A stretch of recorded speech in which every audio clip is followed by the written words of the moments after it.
Donc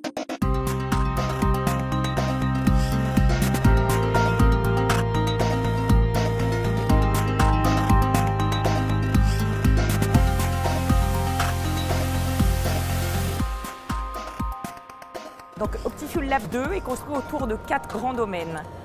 La gestion de l'énergie, l'aérodynamisme, la résistance au roulement et tous les systèmes d'aide à la conduite. Donc l'objectif, c'est de tester sur un véhicule laboratoire l'ensemble de ces technologies, c'est à peu près une vingtaine de technologies embarquées sur ces 4 grands enjeux qui sont les clés de la réduction de la consommation de carburant. Donc, un des principaux objectifs de ce OptiFuel Lab 2, c'est d'essayer de solliciter le moins possible le moteur thermique et de remplacer par des sources d'énergie additionnelles. Donc, par exemple, on a développé 2 sources d'énergie complémentaires au moteur diesel. Un, les panneaux solaires qui équipent le toit du camion, qui permettent de fournir de l'énergie électrique. Et 2, le système de récupération des gaz d'échappement selon le cycle de Rankine.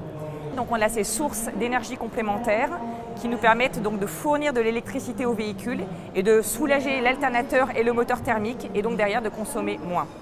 Pour la partie gestion de l'énergie.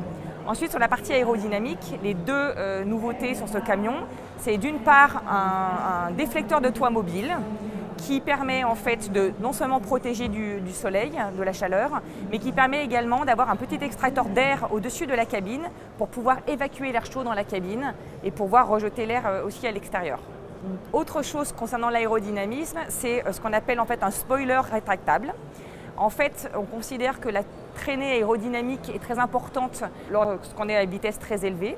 Donc l'idée, c'est que dès qu'on va atteindre 80 km/h de vitesse, le spoiler se déplie et permet en fait d'évacuer l'air qui est sous le camion et de dévier l'air sur les côtés de la cabine et éviter toutes les turbulences sous le châssis. Alors en ce qui concerne le domaine de la résistance au roulement, il y a 2 nouveautés sur l'OptiFuel Lab 2. D'une part, des pneus prototypes origine Michelin. Et d'autre part, on a travaillé également sur le pont arrière du véhicule avec une optimisation de ce pont et notamment du niveau d'huile à l'intérieur du pont pour éviter les barbotages et pour limiter les frictions et donc forcément derrière réduire la consommation de carburant.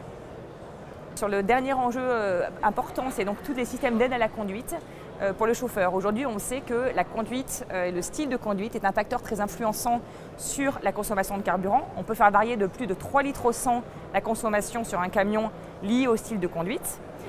Donc avec ce véhicule-là, on teste des nouveaux systèmes d'aide à la conduite et notamment un limiteur de vitesse adaptable. En fait, le véhicule est équipé d'un GPS, d'une cartographie 3D qui anticipe le profil de la route en fonction de la position du véhicule et qui est capable d'adapter en temps réel la vitesse en fonction justement de cet profil de route. Et donc l'idée, c'est d'utiliser le moins possible la pédale d'accélérateur ou de frein. Et encore une fois, tout ça dans la même logique de réduction de la consommation de carburant.